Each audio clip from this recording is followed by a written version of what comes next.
বন্ধুরা সবাই কেমন আছেন? আসসালামু আলাইকুম। আজকের ভিডিওতে আপনাদের দেখাবো কিভাবে Insta360 X4 এ এক্সটার্নাল মাইক্রোফোন ব্যবহার করবেন। ২ টা ওয়েতে এক্সটার্নাল মাইক্রোফোন সাপোর্ট করে X4 সেটা হচ্ছে একটা হচ্ছে যে ট্রান্সমিটার রিসিভারের মাধ্যমে, আরেকটা হচ্ছে ব্লুটুথ কানেকশনের মাধ্যমে। তো এখন আমরা আপনাদের দেখাবো যে ব্লুটুথ কানেকশনের মাধ্যমে কিভাবে এক্সটার্নাল মাইক্রোফোনটা আপনারা ব্যবহার করবেন। তবে ইনস্টার যে ওয়েবসাইট আছে সেখানে গিয়ে আপনারা দেখতে পারেন যে কোন মাইক্রোফোন কম্প্যাটিবল X4 এর সাথে ব্লুটুথের মাধ্যমে। এর মধ্যে একটা হচ্ছে DJI মিনি। এই মাইক্রোফোনে ব্লুটুথ অপশন রয়েছে। সেই ব্লুটুথ অপশনের মাধ্যমে আপনারা X4 এর সাথে কানেক্ট হতে পারেন without any converter, without any receiver.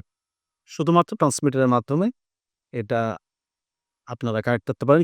২ টি মাইক্রোফোনের একটা সেট। এটি ২ টি মাইক্রোফোন এবং এর হচ্ছে একটা রিসিভার রয়েছে। এই রিসিভারটা 3.5 অডিও জ্যাকের মাধ্যমে আপনারা কানেক্ট করতে পারেন। এছাড়াও এখানে টাইপ সি পোর্টের মাধ্যমে এই টাইপ সি পোর্টটা দেয়া রয়েছে।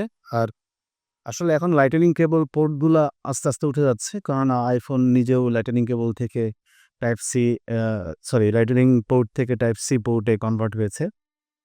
সো এটা আপনারা এই টাইপ সিটা এখানে কানেক্ট করে ট্রান্সমিটার রিসিভার কম্বিনেশন এবং X4 এর সাথে কানেক্ট করতে পারেন। তবে সেজন্য আমার আরেকটি ভিডিও আছে সেটা দেখতে পারেন। আমরা আজকের ভিডিওতে দেখব ব্লুটুথ কানেকশনের মাধ্যমে কিভাবে এটা আপনি কানেক্ট করবেন। যে মাইক্রোফোনটি রয়েছে এটাকে ব্লুটুথ এনেবল করতে হবে। এই যে এক গ্রিন লাইট ফ্ল্যাশ হয়ে আছে দেখতে পাচ্ছেন। এই গ্রিন লাইটটা মানে হচ্ছে এখন তা রিসিভারের সাথে কানেক্ট হয়ে আছে।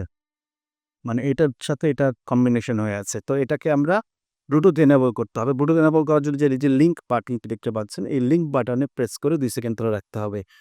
দিয়ে যখন ২ সেকেন্ড আপনি ধরে রাখবেন তখন দেখবেন যে গ্রিন আর ব্লু বাটন ফ্ল্যাশ করছে।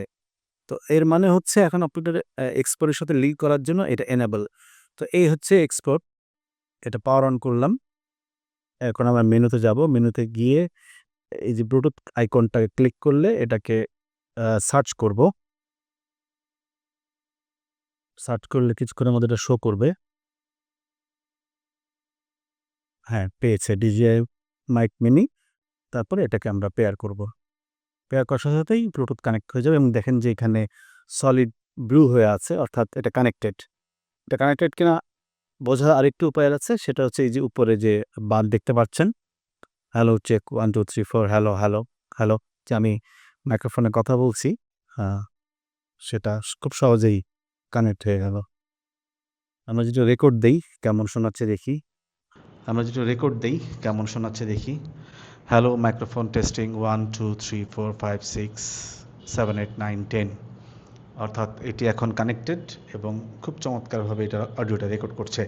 আপনারা বুঝতেই পারলেন যে কীভাবে কানেক্ট করতে হয়। তবে তবে এই সংকেতটা আরেকবার বলছি। গ্রিন লাইটটা যখন ফ্ল্যাশ করবে তখন আপনি বুঝতে হবে যে এটা রিসিভারের সাথে কানেক্টেড। তখন এটাকে আপনার এই লিঙ্ক বাটনটি চাপ দিয়ে ২ সেকেন্ড ধরে রাখলে এটা ব্লুটুথ মোডে চলে যাবে। তখন এই হেডসেটের সাথে ইনস্টার সাথে লিঙ্ক করে আপনি পেয়ার করলেই এটা তখন মানে অ্যাক্টিভ হয়ে যাবে। যখন এই ব্লু বাটনটা সলিড ব্লু থাকবে তার মানে বুঝতে পারবেন ইনস্টার সাথে কানেক্টেড এবং পরবর্তীতে যখনই আপনি ইনস্টা কানেক্ট করবেন তখনই অটোমেটিক কানেক্টেড হয়ে যাবে। এখানে একটা বিষয় একটু মনে রাখবেন যে ব্লুটুথটা কিন্তু স্টেবল অডিও দেয় না। এটা ইনস্টা নিজেই বলেছে। স্টেবল অডিও এবং লাউড অডিওর জন্য রিসিভার এবং ট্রান্সমিটার কম্বিনেশন করে ব্যবহার করাটাকে তারা প্রেফার করেছে।